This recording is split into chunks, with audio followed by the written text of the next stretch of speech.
Patay ang isang lalaking inireklamo ng kanyang asawa sa Santa Ana, Maynila. Ang lalaki nabaril ng rumesponding pulis na hinataw niya ng martilyo at sinaksak pa sa tagiliran. Ang mainit na balita hatid ni Jomer Apresto.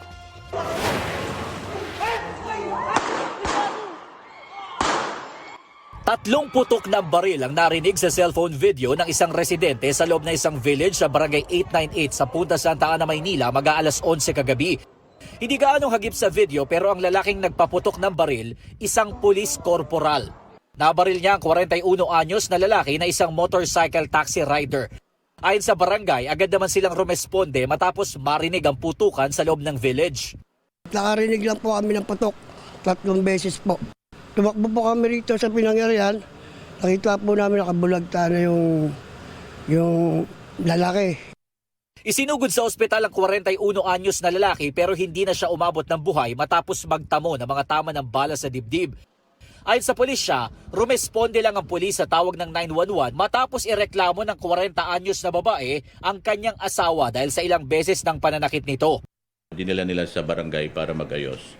Hinihiling nung ating complainant na magkaroon siya ng temporary protection order ng barangay at ibibigay ito sana ngayong umaga.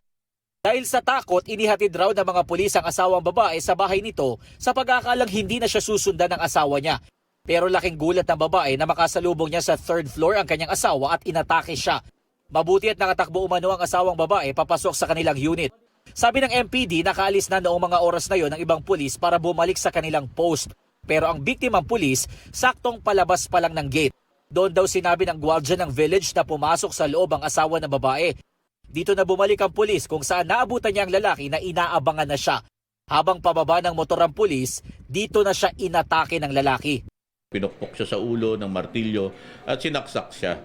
So nakita natin bumagsak yung pulis natin pero tuloy-tuloy pa rin siyang inaatake nitong ating suspect.